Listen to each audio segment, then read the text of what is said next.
बल्लारचा तर विकासाच्या ठिकाणी भटका झालाय आम्ही पाहतो, पण माझ्या निर्वाचन क्षेत्राचं काय? बल्लारपूर विधानसभा क्षेत्रामध्ये सिटी स्कॅन मशीन असेल तर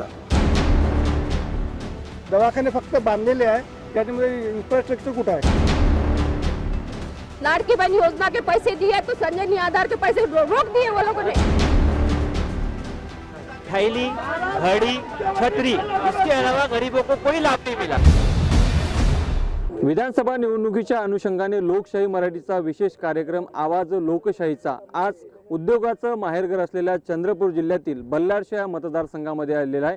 बल्लारशा मतदारसंघ हा जो आहे तो महाराष्ट्राच्या राजकीयदृष्ट्या अत्यंत महत्त्वाचा मतदारसंघ आहे, कारण की याच मतदारसंघातून जे आहे ते विद्यमान सध्याला राज्याचे जे आहे वनमंत्री सुधीर मुनगंटीवार जे आहे ते प्रतिनिधित्व करतात। त्यांनी या अगोदर वित्त मंत्रालय देखील सांभाळले आहे, तर त्यांच्या कार्यकाळामध्ये जे आहे ते या मतदारसंघांमध्ये किती प्रमाणात काम झालंय हे आपल्याला जे आहे ते या चर्चासत्रामधून जाणून घ्यायचं आहे। एकूणच सुधीर भाऊंचं कारकीर्द जर बघायला जर गेलं तर ते जवळपास 7व्यांदा जे आहे ते विधानसभा निवडणुकीला सामोरे जाणार आहेत। यापूर्वी देखील त्यांनी चंद्रपूर जिल्ह्यातून 3दा विधानसभा निवडणूक जिंकलेली आहे आणि बल्लारच्या मतदारसंघामधून त्यांनी 3 वेळा निवडणूक जिंकली आणि 4थी टर्म त्यांची या विधानसभा निवडणुकीची त्यांची लढत असणार आहे। आपण अगोदर जे आहे ते भाजपचे पदाधिकारी या ठिकाणी आहेत, त्यांच्याशी आपण जाणून घेऊया की नेमके सुधीर भाऊ यांच्या कार्यकाळामध्ये काय नेमके कामं झालेले आहे, काही मोजके कामं जे थोडक्यात सांगा। महाराष्ट्र के लोकनेता विकास पुरुष आदरणीय श्रीमान सुधीर भाऊ मुनगंटीवार जी, उनका नाम ही विकास पुरुष है और बल्लारपुर विधानसभा में सर्वांगीण विकास जिसको हम बोलते हैं उस तरह से विकास उन्होंने किया है और विकास के दम पे ही लगातार वो चुन करके आ रहे हैं। अच्छा, नेमके 5 कामं असे सुधीर भाऊंनी केले। शैक्षणिक क्षेत्रात मोठी क्रांती आणली। SNDT महाविद्यालय SNDT युनिव्हर्सिटीचं उपकेंद्र इथे मोठं 650 कोटीचं खर्च करून मोठं कॅम्पस आहे। सैनिकी विद्यालय असेल, बॉटनिकल गार्डन असेल, बांबू रिसर्च सेंटर असेल, असे एक नाही, मी आज तुम्हाला दाखवण्यासाठी 450 विकास कामं मागच्या 5 वर्षात सुधीर भाऊनी जे केलेले आहे हे मी लिखित आणलेले आहे। विरोधकांनी याला चॅलेंज करावं की हे आहे की नाही। अच्छा, नक्कीच मी विरोधकांना उत्तर घेणार आहे। त्यांनी ज्या पद्धतीने आकडेवारी सांगितलेली आहे, त्यांनी सांगितलं युनिव्हर्सिटी आलेली आहे, त्याचबरोबर पार्क आलेला आहे, सैनिकी विद्यालय, अनेक विकास कामाचे आकडे त्यांनी सांगितले। सैनिकी विद्यालय आहे जे आणलेलं आहे, त्या सैनिकी विद्यालयामध्ये कोणत्याही गरीब लोकांना ॲडमिशन नाही। त्या तिची जर फीस बघितली तर कोणताही गरीब विद्यार्थी तिथे ॲडमिशन घेऊ शकत नाही। दुसरी गोष्ट त्यांनी सांगितलं की SNDTचं जे कॉलेज आणलं आहे त्याच्यामध्ये आता फक्त बांधकामाचे जे ठेके दिले आहे त्यांनी स्वतःच्या लोकांना दिले आहे, ठेकेपासून ते पैसे कमवणार आहे। बॉटनिकल गार्डन हे 700 करोडचं त्यांनी बनवलं। 700 करोडचं बॉटनिकल गार्डन बनवल्यानंतर इच्छा स्थानिक लोकांना कोणत्याही प्रकारचा रोजगार मिळालेला नाही। त्या एवजमध्ये जर त्यांनी 1 किंवा 2 फॅक्टऱ्या बनवल्या असत्या तर इथे रोजगार मिळाला असता। आता बॉटनिकल गार्डन मध्ये जे मेंटेनन्सचा ठेका आहे तो त्यांनी मराठवाड्याच्या एका माणसाला दिला, त्याच्यामुळे इच्छा स्थानिक लोकांना कुठे एक सिंगल व्यक्तीलाही रोजगार मिळालेला नाही। त्यांनी जे दावे सांगितले त्या संदर्भात काय सांगितलं? SNDT जे त्यांनी एक्सेप्ट दाखवले आहेत त्याच्यामध्ये किती स्टुडंट्स अभ्यास घेत आहे याचं काही विवरण नाही आहे। आणि महत्त्वाचा विषय, ज्या उद्योगधंदे इथं बल्लारशा विधानसभामध्ये बंद झालेले आहेत त्याबद्दल त्यांची एकही कार्यकृती दिसत नाही 450 मध्ये। का बरं नाही आहे? परमनंट एम्प्लॉयमेंटबद्दल त्यांचं आजपर्यंत कोणतंही विवरण दिलेलं नाही आहे। जे काही त्यांनी कामं आणलेले आहेत ठेक्यावर ते सर्व ठेक्यावरच सुरू आहे। त्या स्थायी कामगारांना नोकरी का बरं नाही आहे? आणि फक्त डब्बे आणि टिफिन वाटपून त्यांचा विकास दाखवायचा आहे का यांना? त्याच्या व्यतिरिक्त त्यांना एम्प्लॉयमेंटचा विषय काय नाही आहे? इथले जे स्टुडंट्स आहेत काँग्रेसच्या कालखंडामध्ये, मी स्वतः नोकरीवर होतो 2006 मध्ये पर्यंत 2009 पर्यंत दरवर्षी काँग्रेस कार्यकाळामध्ये 55,000 पर्यंत प्रत्येक पोलीस डिपार्टमेंटची नोकरीची कंटिन्युअसली भरती राहायची। आता या स्थितीमध्ये मागील किती वर्षापासून ते भरती पेंडिंग आहे? बरं सोडा, आपण याच विधानसभेच्या विषयावर चर्चा करू। माननीय महोदयांनी जे काही कामगिरी केले आहेत त्या कामगिरीच्या मागे किती लोकांना परमनंट एम्प्लॉयमेंट मिळालेलं आहे याबद्दल प्रश्न त्यांना विचारावा। नक्की परमनंट रोजगार किती लोकांना मिळालं याबद्दल त्यांना उत्तर हवं आहे। आणि त्याचबरोबर ताईंनी सांगितल्याप्रमाणे सैनिकी विद्यालय आले, मात्र त्याची फीस जी आहे ती सर्वसामान्यांच्या मुलांना विद्यार्थ्यांना परवडणार नाही। पण सर्वसामान्यच विद्यार्थीने तिथे प्रवेश घेतलेला आहे आणि एवढं चांगलं शिक्षण मिळत आहे तिथे, त्याच्यामुळे सर्वसामान्याचेच मुलं तिथे त्या सैनिकी शाळेमध्ये आहे। एंट्रन्स एक्झाम घेऊनच तिथे सैनिक शाळेमध्ये प्रवेश मिळत आहे, तर त्याच्यामध्ये काही प्रश्नच येत नाही की गरीब की श्रीमंत हा विषयच नाही। नाही फीस तर तो प्रश्नच नाही ना। तुम्ही शिक्षण जर ज्या लेवलचं घेणार, ज्या लेवलचं शिक्षण घेणार त्या लेवलला तुम्हाला फीस देणे अपेक्षित आहे आणि ते द्यावंच लागणार आहे, प्रश्नच नाही। ते मान्य करताय फीस आहे, महाग आहे, मात्र ज्या पद्धतीचे शिक्षण दिलं जातं, ज्या दर्जाचे शिक्षण आहे त्या पद्धतीची फीस त्या ठिकाणी आखलीच जाणार असं त्यांचं म्हणणं आहे। जर त्यांनी म्हणत आहे की आम्ही विकास पुरुष आहो आणि त्यांनी स्पेशली लोकांसाठी ते सैनिक शाळा बनवलेली आहे, तर ते सर्वसामान्य लोकांसाठी पाहिजे होती. ती स्पेशल ज्या लोकांची कॅपॅसिटी नाही आहे त्या लोकांसाठी ती शाळा आहे, जनरल लोकांसाठी नाही. आणि दुसरी गोष्ट, जर ते विकास पुरुष आहेत तर बल्लारशामध्ये प्लायवूड फॅक्टरी बंद झाली आहे, हड्डी फॅक्टरी बंद झाली. आता अनेक फॅक्टरीज जे आहेत ते बल्लारशामध्ये बंद झाले असा त्यांचा आरोप आहे. ताईंनी 2 विषय बोलले. एक तर सांगितलं की जे बॉटनिकल गार्डन आहे ते 700 कोटीचे आहे, त्यांचा आकडा चुकीचा आहे. 700 ते 192 कोटीचे आहे. ठीक आहे, एक विषय. नंतर दुसरा, एक येत्या 6 महिन्यात प्लायवूड इंडस्ट्री जे बंद आहे ते पण सुरू होणार आहे. ठीक आहे. आणि आर्मी स्कूल जे आहे, सैनिक स्कूल आहे, त्या सैनिक स्कूलमध्ये जे फीसची गोष्ट करत आहे तिथं टफ कॉम्पिटिशन आहे. त्याच्यामध्ये काही हे विषय नाही आहे की हे केंद्रीय प्रवेश पद्धती आहे त्यांची, त्या पद्धतीमध्ये ते कॉम्पिटिशनमध्ये जे विद्यार्थी येईल ते तिथं शिक्षण घेऊ शकतो. कोणाची शिफारस नाही, आमदार नाही, खासदार नाही, मंत्री नाही, केंद्रीय मंत्री नाही, काही नाही. तर 1.25 लाख रुपये, 1.5 लाख रुपये काय त्यांची फीस आहे. आता या इथले जे हे आहे खाजगी कॉन्व्हेंट स्कूल जे शाळेत सुरू आहे, त्या शाळेत जाऊन तुम्ही विचार करा की तिथली किती फीस आहे. ड्रेसची अलग, पुस्तकांची अलग. एवढा मोठा जे आर्मी स्कूल आहे जिथले सेनेचे जवान ऑफिसर तयार होत आहे, तिथं 1.25 लाख, 1.5 लाख रुपये काही फीस आहे का? मात्र त्यांचा दुसरा एक असा आरोप आहे की जे काही उद्योगधंदे पूर्वीचे होते ते बंद पडले, त्यामध्ये अपयश मिळालं. एकही बंद नाही पडला. आणि बंद पडला असन तर यांचे नेते, पूर्व काय बोलते खासदार, त्यांचे खूप हात आहे. हरियाणा कोटेड फॅक्टरी बंद झाली, प्लायवूड बंद झाली, तर यांनाच माहित आहे की कोणामुळे ते बंद झाली. यांचेच तिथं श्रमिक नेते होते, यांचेच लोक तिथं कामगार नेते होते, त्यांच्यामुळे ते उद्योग बंद झाले. ते उलटे आमच्यावर कसं बोलतात आहे, काय विषय नाही. नक्की काँग्रेसच्या नेत्यामुळे जे आहे ते अनेक उद्योग बंद पडले, तेच तुमच्यावरती या ठिकाणी आरोप करतात. उद्योगची गोष्ट निघाली, माननीय आदरणीय सुधीरभाऊ मुनगंटीवार यांना विचारतो मी का तुम्ही 25 ते 30 वर्षापासून बल्लारशाह विधानसभाचं प्रतिनिधित्व करतात, परंतु उद्योगमध्ये आज पेपर मिलला 7 नंबर मशीन आणि बाकी मशीन मिळून रोज 500 टनाचा प्रोडक्ट होऊ शकतो, परंतु मेन पॉवर आमच्याकडे जे मेन पॉवरमध्ये काम करतात त्यांना ते मेन पॉवरमध्ये इतके मेन पॉवर आहे का त्यांना रॉ मटेरियल मिळत नाही. मागे पेपर मिलने रॉ मटेरियलसाठी रसीदी दिली की आम्हाला रॉ मटेरियल मिळत नाही. हा रॉ मटेरियल गव्हर्नमेंटने पेपर मिलला द्यायला पाहिजे कमी भावात, जेणेकरून पेपर मिलचं जे प्रोडक्शन आहे 1 मिनिट रॉ मटेरियल द्यायला पाहिजे.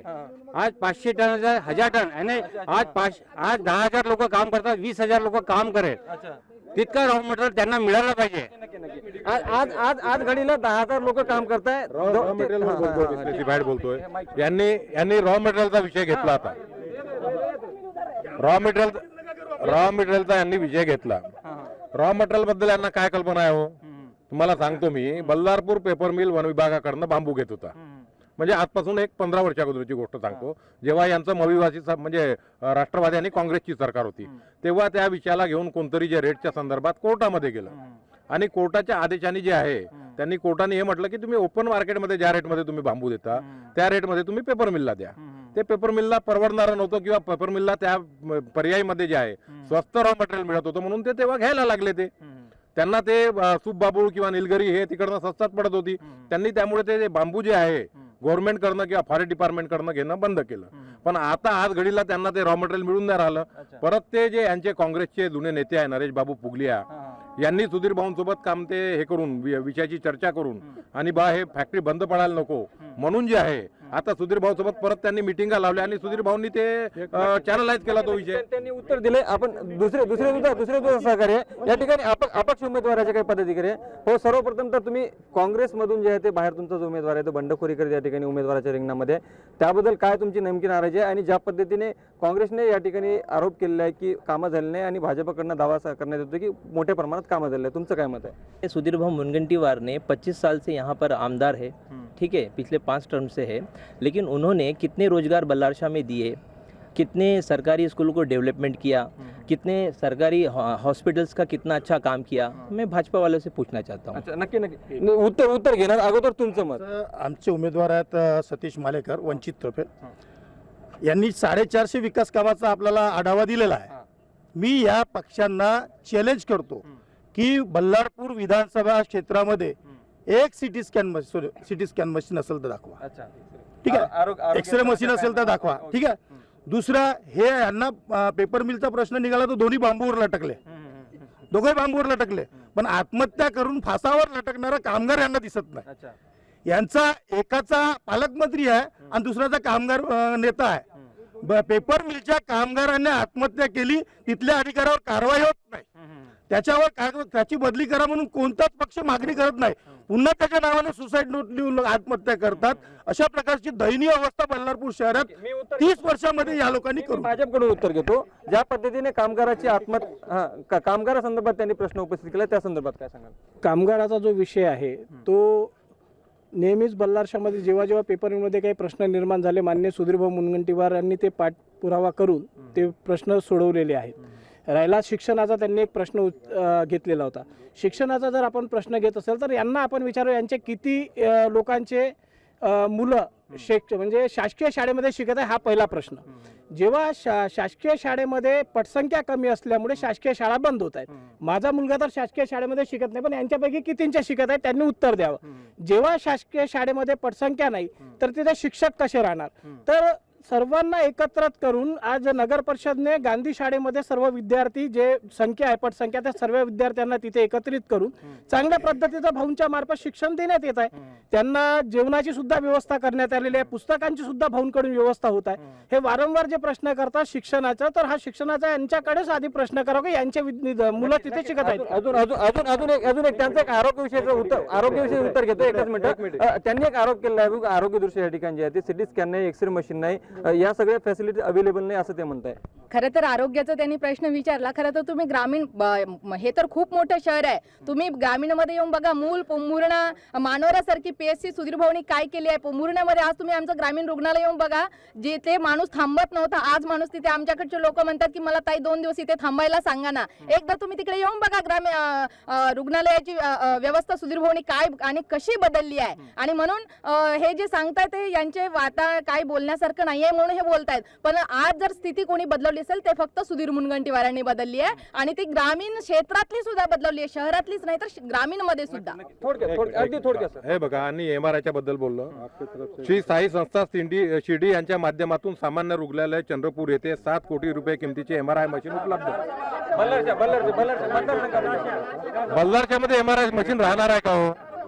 16 किलोमीटरवर चंद्रपूर आहे, तिथे जिल्हा रुग्णालय आहे, तिथे बल्लारशाचा ग्रामीण रुग्णालय. इकडे बघा, हे एवढे आहे आरोग्य क्षेत्रामधले एवढे काम आहे. बल्लारशाची जनसंख्या मोर देन 1 लाख आहे आणि इथले जवळपास 85,000 पेक्षा जास्त वोटर्स आहेत. इथं का लोक गरीब नाही आहेत का? इथं लोकांना औषध पाणीची गरज नाही आहेत का? या ठिकाणी तुम्ही 120 बेडची व्यवस्था करून देणार म्हणून असे आश्वासन दिले होते मागच्या इलेक्शनमध्ये. आजपर्यंत ते काहीच बरं झालं नाही. आणि फक्त एक डॉक्टर इथं नेमणूक राहतो, बाकीचे डॉक्टर्स टेम्पररी बेसिसवर आहे. परमनंटली इथं तुम्ही कोणती सोयीसुविधा करून दिली आहेत? आणि ते SNDTचे ते नाव घेतात. त्या SNDTच्या ठिकाणी ऑलमोस्ट त्या ठिकाणी पहिले बल्लारपूर नगर परिषदला लेडीज डिजिटल स्कूल शाळेची स्थापना सुरुवात करायची होती. त्या बिल्डिंगला रेडी कंडिशनला SNDTला देण्याची गरज का पडली? साहेबांनी म्हटलं की दवाखाने बांधले आहेत. दवाखाने फक्त बांधलेले आहे, त्याच्यामध्ये इन्फ्रास्ट्रक्चर कुठं आहे? सामान कुठं आहे? नाही, अवेलेबल नाही आहे. कोणते कर्मचारी नाही, फक्त बिल्डिंग बांधून ठेवले आहेत ठेकेदार. अब इनके पास कोई विषय नहीं है. आपने बुलाया, उनको कुछ न कुछ बोलना है, तो उनके बोलने पे हमारा ऑब्जेक्शन नहीं है. संविधान ने अधिकार दिया है सबको बोलने का. मगर जहाँ गांव के विकास की बात आती है, विकास पुरुष सम्मानीय सुधीर मुनगंटीवार जी, कोई परिवार बल्लारपुर शहर में अगर बोल देता है, उनके किए गए कार्यों का हर परिवार किसी न किसी रूप में सुधीर भाव के किए गए कार्यों का लाभार्थी है. ये जहाँ खड़ा है ना, ये जो खड़े हैं सुधीर भाव की देन है. जहाँ जो हवा पानी लेते हैं सुधीर भाव हे जे म्हणून राहिले की 1 मिनिट, हे जे म्हणत आहे की हे जे हवा आणि पाणी सुद्धा सुधीर भाऊची देण आहे, तर हे किती मोठे आपले स्वतःला ग्रेट दाखवण्याचा प्रयत्न करत आहे, याच्यावर तुम्ही विचार करा. सुधीर मुनगंटीवार मंत्री जरी राहिले असले तरी त्यांना या विधानसभा निवडणुकीमध्ये प्रचारासाठी जे आहे ते जनतेमध्ये जावं लागणार आहे. त्यामुळे जनतेमध्ये त्यांचे नेमके काय मुद्दे राहतील आणि विरोधी पक्ष काँग्रेसचे देखील उमेदवाराचे काय नेमके मुद्दे या प्रचार यंत्रणेमध्ये राहतील ते आपण जाणून घेऊ. अगोदर तर काँग्रेसचे कोणते मुद्दे राहणार आहे या निवडणुकीमध्ये? सध्या स्थितीत लाडकी बहीण योजना सरकार आणलेली आहे. लाडकी बहीण योजनेचे फायदे कोणते मी सांगतो ना.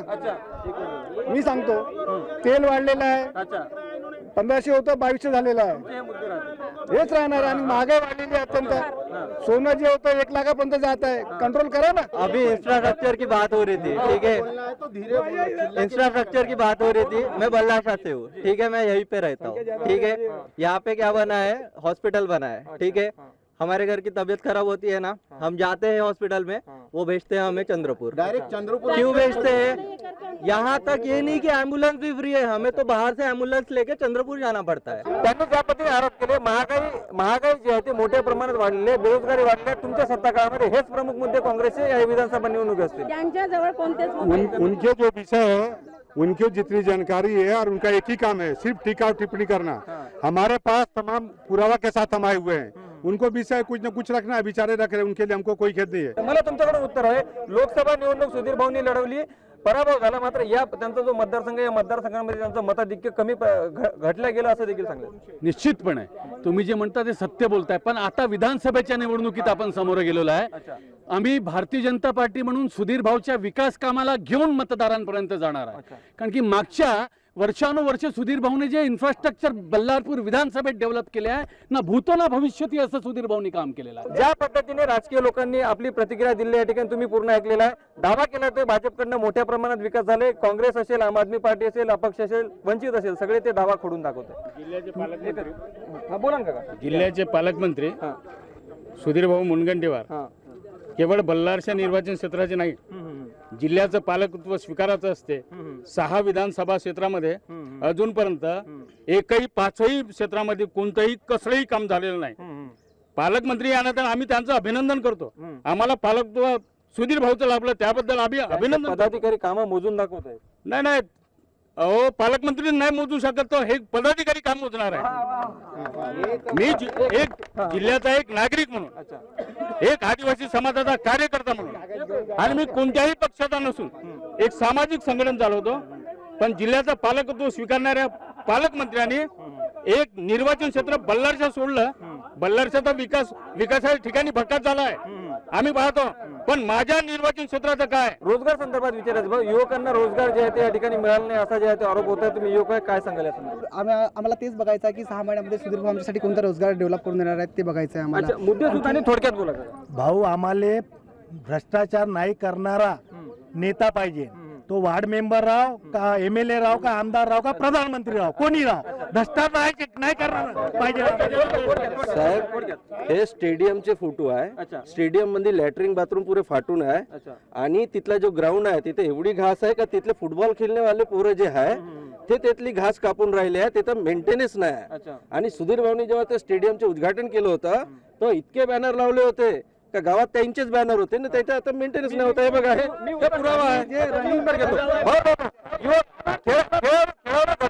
स्टेडियम तयार करण्यात आलं, सुधीर भाऊंच्या हस्ते उद्घाटन करण्यात आलं, मात्र त्या ठिकाणी मेंटेनन्स जे आहे ते करण्यात आलं नाही असा आरोप आहे तो सामान्य नागरिकांना. हे चुकीचा आरोप आहे त्याचा. तो अपक्ष उमेदवाराचा कार्यकर्ता आहे. पहिलं तुम्हाला जानकारी देतो. त्याच्यानंतर आज जरी तुम्ही तिथे जाऊन बघाल, स्टेडियमला सर्व सुविधा केलेल्या आहे. रात्रोला तिथे बल्लारशातले, विसापूरचे, जवळपासच्या गावातले, खेड्यापाड्यातले विद्यार्थी तिथे खेळण्यासाठी जातात.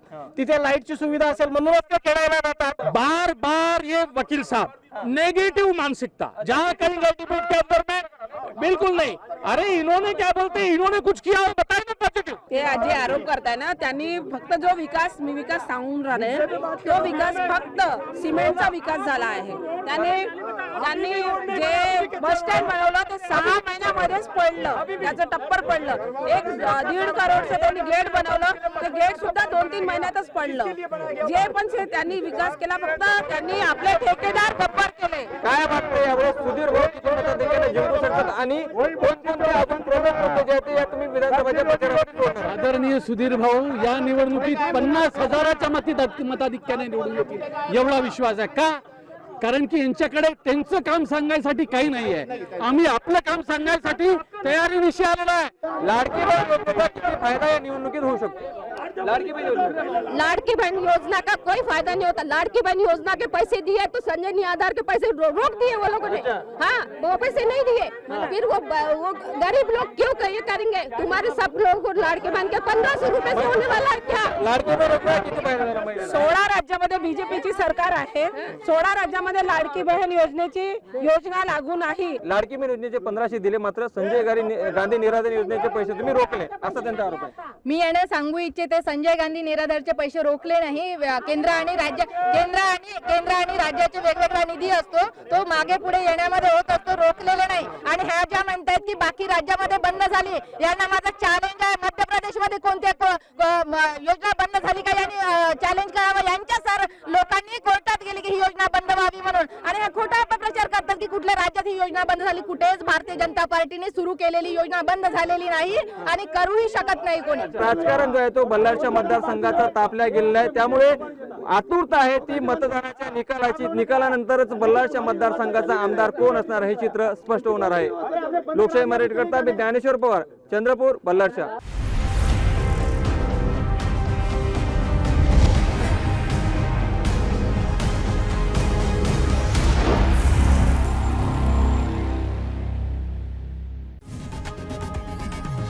लोकशाही मराठी ऐका, पहा, जागरूक रहा.